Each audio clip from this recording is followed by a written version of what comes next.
제24장. 벨릭스가 이 도에 관한 것을 더 자세히 아는 고로 연기하여 이르되, 천부장 루시아가 내려오거든 너희 일을 처결하리라. 백부장에게 명하여 바울을 지키되 자유를 주고 그의 친구들이 그를 돌보아 주는 것을 금하지 말라 하니라. 수일 후에 벨릭스가 그 안에 유대 여자 두루실라와 함께 와서 바울을 불러 그리스도 예수 믿는 도를 듣거늘 바울이 의와 절제와 장차 오는 심판을 강론하니 벨릭스가 두려워하여 대답하되, 지금은 가라. 내가 틈이 있으면 너를 부르리라. 동시에 또 바울에게서 돈을 받을까 바라는 고로 더 자주 불러 같이 이야기하더라. 이태가 지난 후 보르기오 베스도가 벨릭스의 소임을 이어받으니 벨릭스가 유대인의 마음을 얻고자 하여 바울을 구류하여 두니라. 벌써 11월의 마지막 주를 향하여 달려가고 있습니다. 우리 여러분들이 관심을 가지고 보셨는지 모르겠지만 지금 현재 십자가에는 녹색 천이 걸려 있는데요, 우리 다음 주가 되면 보라색 천으로 바뀌어질 겁니다. 왜냐하면 다음 주부터가 한 달간 대림절, 그러니까 우리 주님 오시는 날을 기다리는 4개의 주간이기 때문에 그렇습니다. 이렇게 대림절 기간이 되면 교회 학교에서는 또 성극, 또 성탄절에 우리 찬양하고 또 연극하고 또 발표회하고 뭐 이런 것들을 준비하는 기간이 되죠. 저도 생각해보면 초등학교 때 이 시즌이 제일 기다려졌던 것 같습니다. 그래서 학교가 끝나면 교회로 달려가서 선생님들이랑 또 아이들이랑 같이 맞춰서 성극 연습도 하고 또 찬양 연습도 하고 그리고 직접 리허설도 서보고 이러면서 내가 얼마나 행복하고 기뻤는지 다시 아이들 때로 돌아가고 싶다라는 생각이 무척 드는 요즘 기간입니다. 저희 성극하면은 몇 가지 이렇게 성극하는데 주로 많이 하는 성극들이 있습니다.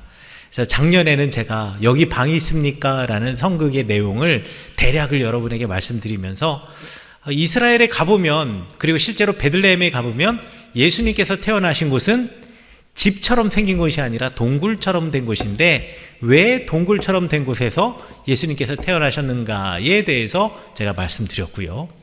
올해는 다른 성극에 대해서 이야기해 보려고 합니다. 성극의 제목은 제가 정확하게 기억할 수는 없지만 하여튼 사탄들의 회의 이런 것이 아니었던가 싶어요. 그 내용은 아마 톨스토이의 원작의 소설을 좀 오마주해서 만든 것 같습니다.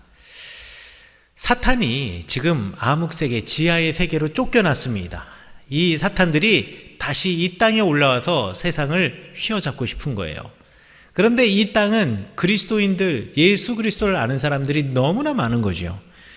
그래서 우리 마귀 대장이, 사탄의 대장이 그리스도인들을 실족하게 하는 방법을 우리 한번 찾아보자 라고 제안을 합니다. 그러니까 한 젊은 마귀가 이야기해요. 이거 우리 이 그리스도인들 핍박하고 그래서 이 사람들을 죽게 내버려 두면 되지 않겠습니까? 이 사람들 죽여버리면 되지 않겠습니까? 라고 제안을 해요. 그러니까 그 옆에 있었던 그 마귀 중에서도 좀 늙은 마귀 역할을 맡은 사람이 이렇게 얘기하죠. 야, 네가 모르는 소리 한다. 우리 이거 예전에 한번 해본 적이 있어. 우리 해본 적이 있는데 내가 옛날에 그리스도인들을 수도 없이 죽였는데, 그런데 오히려 그들은 이렇게 죽는 것을 가지고 기뻐해. 그냥 죽는 게 아니라 그걸 갖다 그 사람들은 순교라고 그래. 그리고 그 순교가 사람들의 믿음을 더 굳건하게 만들지, 이것 때문에 오히려 사람들이 도망가거나 신앙을 그만두는 일이 없어. 오히려 몇천 배, 몇백 배로 그리스도인들이 늘어나는 이런 엉뚱한 결과가 있더란 말이지. 그러면서 우리를 이렇게 사람들이 죽어갈 때 하나님을 막 저주하고 욕하고 이럴 것 같은데, 오히려 죽어가는 그 사형장에서 오히려 우리들을 용서해 달라고 기도를 하는 이상한 사람들이야, 그 사람들. 그리고 더 이상한 거는 그 광경을 보고 있던 안 믿던 사람들까지도 갑자기 그리스도인들이 되는 역효과를 내기 때문에 절대 그리스도인들은 죽이면 안 돼 라고 늙은 마귀가 이야기를 해요. 그러니까 다시 다른 젊은 사탄이 이야기를 합니다. 그러면 우리 옛날에 우리 선조들이 썼던 소돔과 고모라 전법을 쓰는 건 어떨까요? 모두 다 이 세상은 누구나 남자 아니면 여자니까 남자에겐 여자를, 여자에게는 남자를 이용하면 되는 겁니다. 그래서 교묘하게 성적인 문제를 이용하면 그들의 믿음을 좀 망칠 수 있지 않을까요? 이렇게 이야기를 하니 이 또 한 늙은 마귀가 또 늙은 사탄이 이야기하는 겁니다. 아이고 얘야 이제는 안 통해 그거. 그때 소돔과 고모라는 아직 모세가 율법을 받기 이전이었잖아. 그런데 모세가 시내산에서 하나님의 율법을 받았는데 성경에 기록되어 있는 율법만 613개야. 그리고 그 613개의 율법 중에서 특별히 이건 너무 중요해라고 만든 게 10개인데 그 10개의 계명 중에 7번째 계명이 뭐냐면 간음하지 말라야. 현재 정말 많은 좋은 책들과 또 이 사람들 맨날 주일에 가가지고 목사들로부터 바른 길에 관한 이야기 듣고 또 그리스도인들은 성경 읽으면서 그대로 살아가려고 하는데 그런 사람들에게 어떤 성적으로 걸리는 문제가 생기게 하려고 남자에게 여자를 여자에게 남자를 그건 택도 없는 소리지. 그거 별 효과가 없을 거야. 그리스도인들은 절대로 그 방법에 넘어가지 않아 라고 이야기하니 이 사탄들이 이제 고민이 아주 깊어지는 거죠. 그때 제일 늙은 사탄이 싹 등장하면서 이렇게 얘기합니다. 싹 웃으면서 이야기하죠. 야, 너무 간단한 문제를 너희들 너무 어렵게 지금 생각하고 있는 거 아니야? 이거 아주 쉬워. 아주 쉬운 방법이 있어. 그러니까 사람들이, 이 사탄들이 다들 귀가 쫑긋. 야, 우리가 이제 땅으로 빛의 세계로 나갈 수 있겠구나. 우리가 이제 세상을 지배할 수 있겠구나 라는 기대감으로 그럼 어떻게 하면 좋을까요? 라고 하니까 이 제일 나이든 늙은 사탄이 이렇게 얘기합니다. 그 사람들한테 찾아가가지고 너무 성급하게 이상한 얘기하지 말고 이렇게 얘기하는 거야. 열심히 말씀 읽으세요. 교회 가셔서 열심히 설교 말씀 들으세요. 열심히 기도하세요. 그리고 열심히 전도하세요. 그렇게 가르치잖아요. 그 말씀대로 살아가세요. 그런데 오늘은 좀 바쁘잖아요. 좀 귀찮기도 하고 해도 져가는데 식사도 해야겠고 또 이제 저녁 시간 되면 TV도 봐야 되는데 그러니까 좀 오늘은 좀 쉬고 내일부터 하세요. 내일부터 열심히 하시면 돼요. 라고 가르치면 된다. 라고 이 늙은 마귀가 얘기하는 겁니다. 그렇죠. 세상에서 제일 무서운 말, 제일 영향력 있고 제일 효과적인 말이 뭐냐면 내일부터 하자입니다. 여러분들이 다이어트에 실패하는 이유가 뭡니까?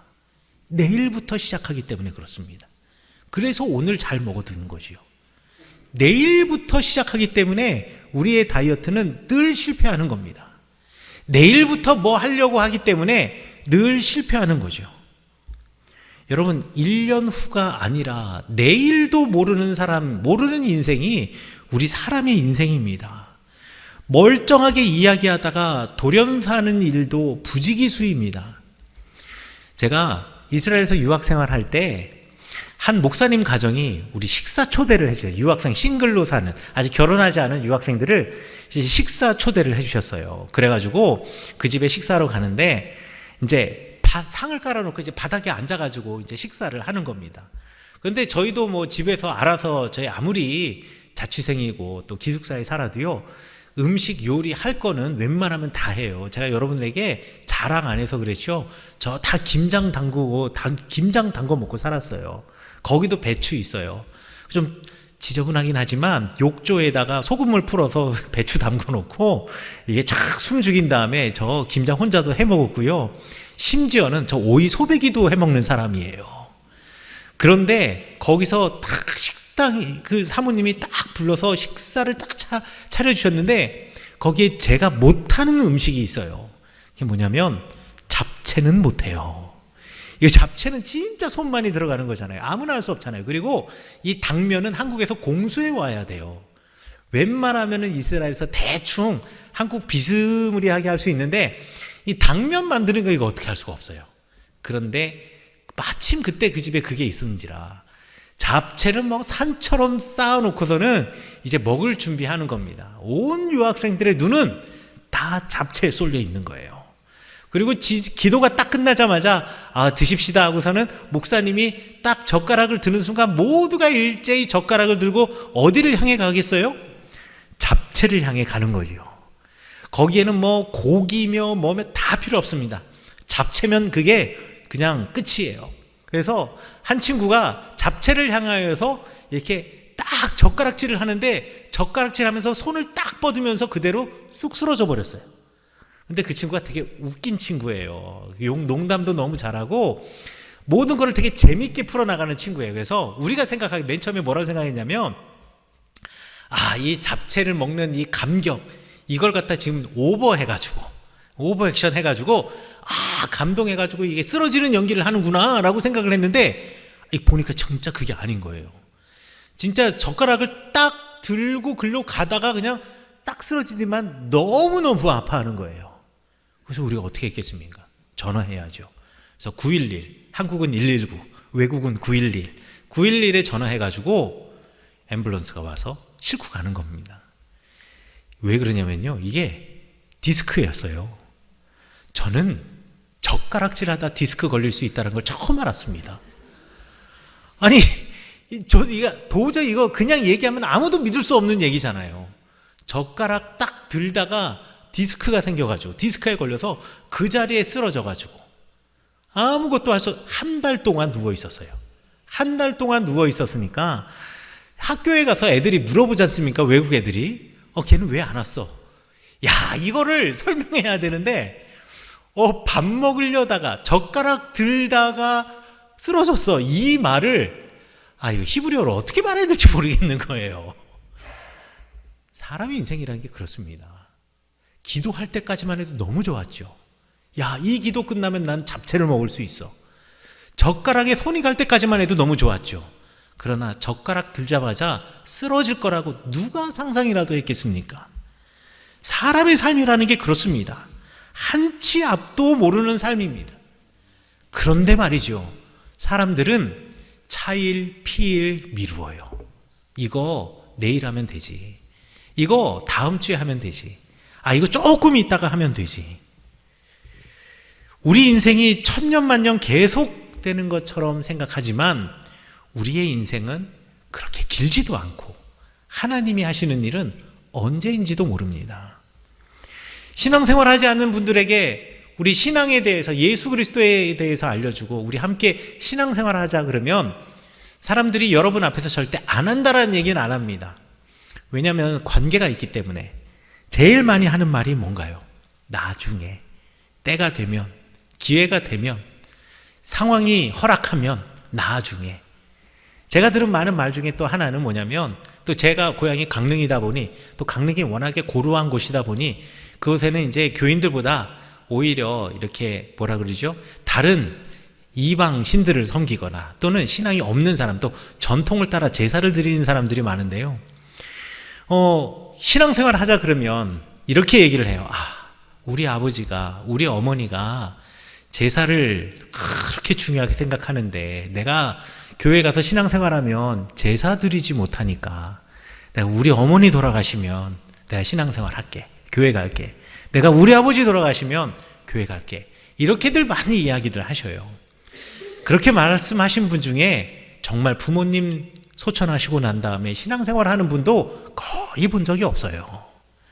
하지만 사람들은 늘 이야기합니다. 나중에 여유 있을 때, 상황이 될 때, 이제 신앙생활 하면서 세례 받으시면 어떨까요? 아직 마음의 준비가 안 돼서요. 이제 여러분 좀 교회에서 봉사하시면서 속장으로, 또 속회 총무로, 내지는 성가대로, 또 찬양팀으로, 또 뭐 교회학교 교사로, 내지는 관리부원으로, 또 식당 봉사로, 무엇 좀 함께 하시면 어떨까요? 나중에 여건이 되면, 상황이 되면 그때 하지요 라고 대답하지만 우리에게 때로는 나중이 없을 수도 있습니다. 오늘 본문에 벨릭스 총독이 바로 이런 모습을 잘 보여주고 있습니다. 이 벨릭스 총독은 복음에 대한 관심이 있었던 사람입니다. 그리고 하나님의 말씀에 대해서도 알고 있었던 사람이고 예수님에 대해서도 알고 있었던 사람이었습니다. 이 벨릭스는 말이죠, 아내가 오늘 성경 말씀에도 나와 있는데 드루실라라고 하는 여인인데 유대인이었어요. 아내가 유대인이니까 유대교의 어떤 문화와 풍습 잘 알 수 있었겠죠. 그리고 벨릭스가 총독인데 적어도 내가 어느 나라 가기 위해서 어느 나라를 통치하거나 어느 나라를 갖다가 내가 알기 위해서는 그 나라 역사를 공부할 것 아니겠습니까? 그런데 바로 전에 자기가 오기 전에 어떤 일이 있었냐면 예수라고 하는 사람 때문에 온 유대가 들썩거리고 심지어는 그 예수 그리스도를 따르는 이들이 로마에도 있어서 로마에서도 도미티아누스 황제 시절에는 이 기독교인들 크리스투스라고 하는 사람들 때문에 로마가 한번 난리 법석이 난 적이 있었기 때문에요. 예수님을 모르던 사람이 아니었습니다. 그런데 예수님에 대해서 또 알고 싶은 마음이 있기도 했던 거예요. 여러분, 바울이 벨릭스 총독이 있는 가이사랴로, 우리 지난주 설교 말씀 기억하신다면 이제 밤중에 밤 9시에 예루살렘에 출발해서 가이사랴에 도착하게 되었습니다.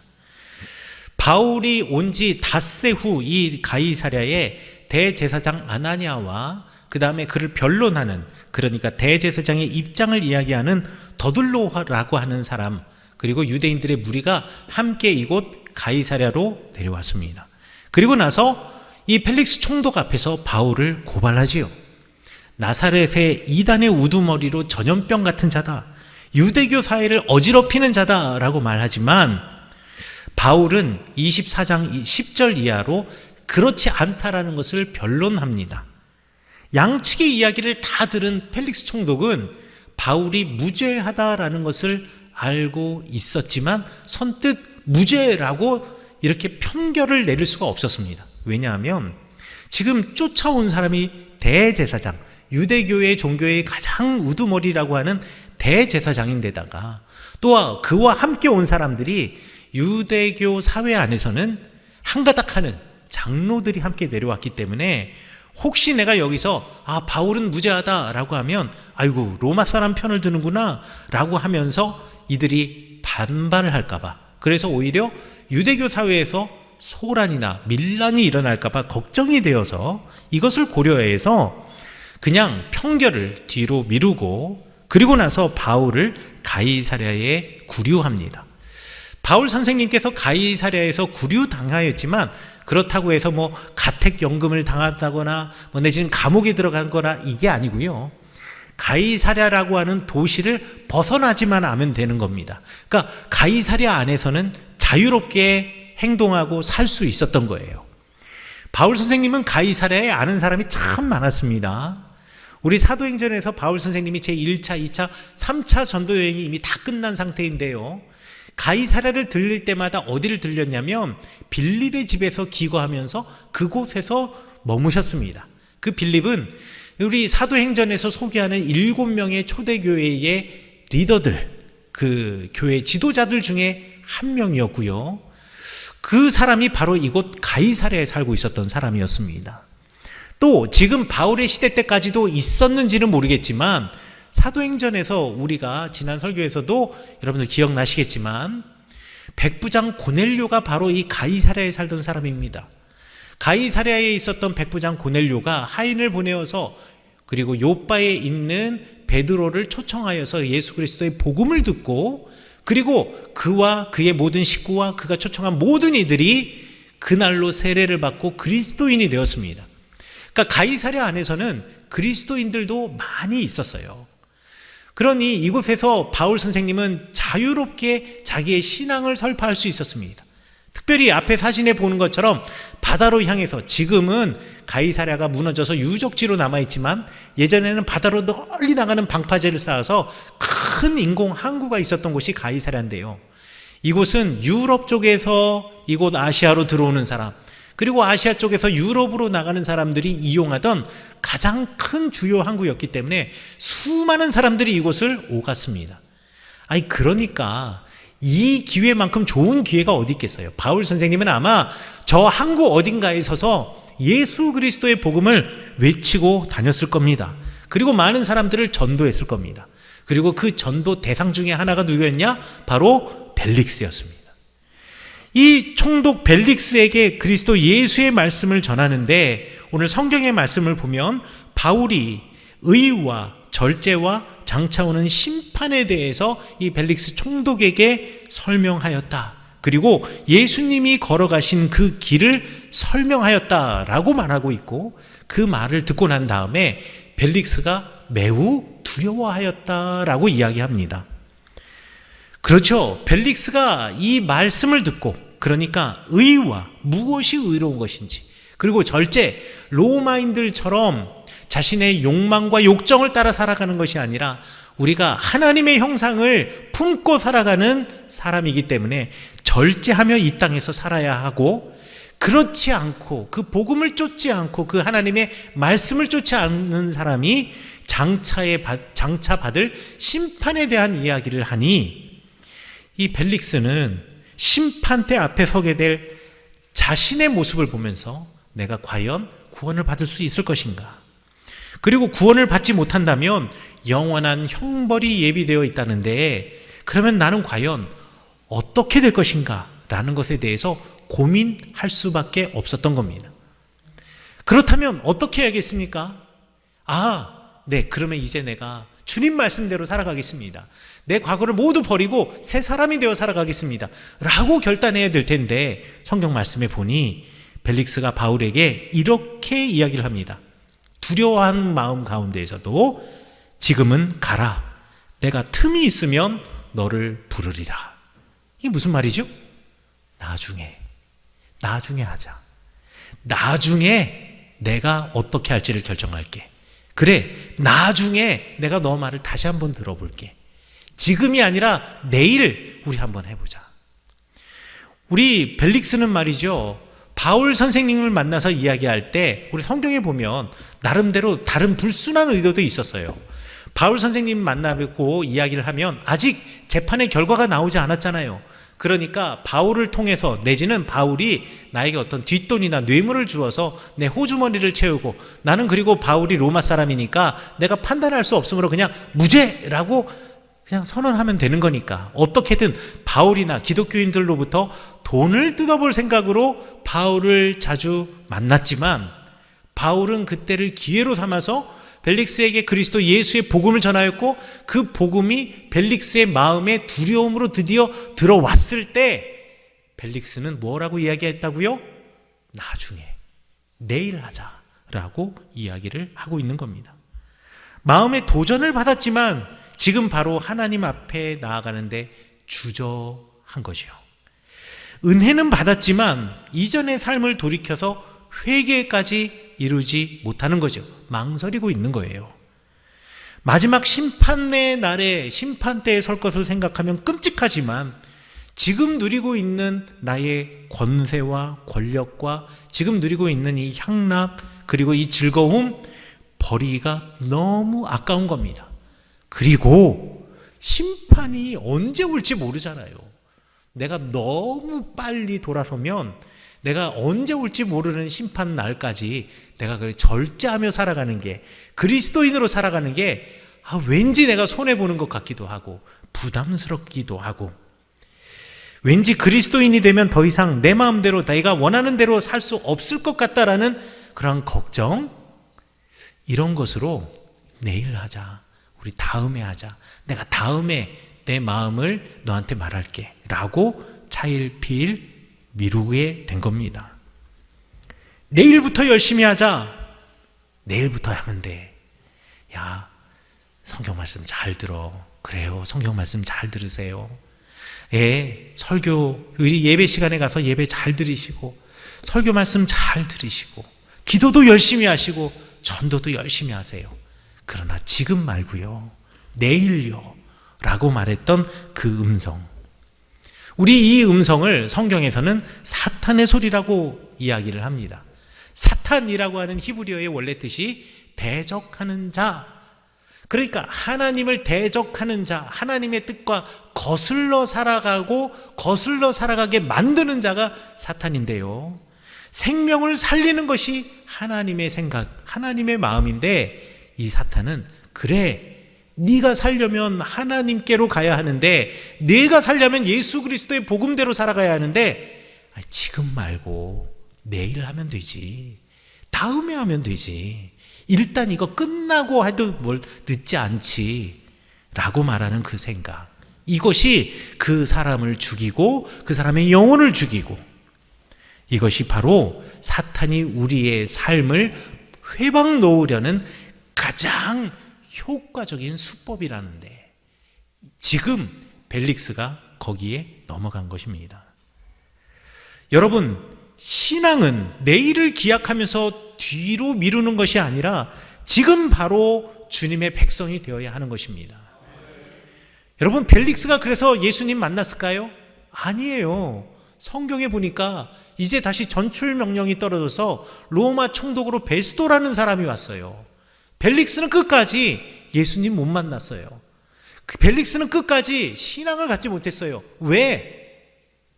내일 하자, 다음에 하자, 내가 다음에 부를게, 이 신앙적인 영적인 게으름 때문에 그렇습니다. 고린도후서 6장 2절에서 이렇게 말씀하십니다. 보라, 지금이 은혜 받을 때요, 지금이 구원의 날이로다. 내일이 아닙니다. 지금입니다. 언제요? 지금입니다. 지금 주님을 영접해야 되고, 말씀을 들었다면 지금 결단해야 하는 겁니다. 로버트 해리의 지금 하십시오라고 하는 시가 있습니다. 그 시가 너무 인상 깊어서 제가 한번 여러분에게 옮겨서 읽어드립니다. 할 일이 생각나거든 지금 하십시오. 오늘 하늘은 맑지만 내일은 구름이 보일는지, 그래서 해가 보이지 않을는지 누가 알겠습니까? 어제는 이미 당신의 것이 아닙니다. 지금 하십시오. 친절한 말 한마디가 생각나거든 지금 하십시오. 내일은 당신의 것이 안 될지도 모릅니다. 그러니 사랑하는 사람이 언제나 곁에 있지는 않습니다. 사랑의 말이 있다면 지금 하십시오. 미소 짓고 싶다면 지금 웃어주십시오. 당신의 친구가 떠나기 전에 장미가 피고 가슴이 설렐 때 지금 당신의 미소를 보여주십시오. 불러야 할 노래가 있다면 지금 부르십시오. 당신의 해가 저물면 노래 부르기에 너무 늦습니다. 당신의 노래 지금 부르십시오. 여러분, 좋은 일은 미룰 필요가 없습니다. 괜히 내일을 기약하며 주님 믿기를 뒤로 미룰 필요가, 연기할 필요가 없습니다. 주님 영접하고 싶다면 지금 하면 되는 겁니다. 여러분의 삶을 바꾸고 싶다면 지금 바꾸면 되는 겁니다. 믿음을 가지려면 지금 가지면 되는 겁니다. 왜냐하면 바로 오늘이, 바로 지금이 은혜 받을 만한 때요, 바로 지금이 구원을 얻을 때이기 때문에 그렇습니다. 지금 주님 앞에 바로 서는 여러분들 되시기를 간절히 축원합니다. 구원은 어찌 보면 구원에 이르는 길이 어려운 것이 아니라 그 구원의 길을 걷고자 지금 결심하는 것이 어렵습니다. 그리고 지금 그 구원의 길을 걷기 위해서 첫 발짝을 떼는 것이 제일 어렵습니다. 그러나 첫 발짝 떼고 나잖아요. 그 다음부터는 관성이 생기기 때문에 우리가 쭉 걸어갈 수가 있습니다. 이 시간 여러분에게 묻습니다. 여러분은 예수 그리스도를 인생의 주인 그리고 구세주로 믿으십니까? 그분이 여러분들을 구원해 주실 줄 믿습니까? 그 구원이 여러분의 인생을 은혜와 복의 삶으로 이끌어 주실 거라는 믿음을 갖고 계십니까? 그 믿음 갖고 계신 분들이라면, 그 믿음 갖고 계시다면, 내가 그렇게 고백한다면 우리 고백하시는 분들 이 자리에서 한번 일어나 보시겠습니다. 나는 이제 주님 따르겠습니다. 내가 주님을 믿습니다. 나는 이제 주님의 길을 걸어가겠습니다. 우리 고백하시고 우리 결단하시는 분, 믿고 따르겠다는 분들은 일어나 보십시오. 네, 좋습니다. 이 고백이 여러분들을 구원으로 이끌고 이 고백 때문에 여러분들이 오늘을 은혜와 복 가운데 살게 될 줄 믿습니다.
오늘 우리에게 주시는 하나님의 말씀은 사도행전 24장 22절부터 27절까지 말씀입니다.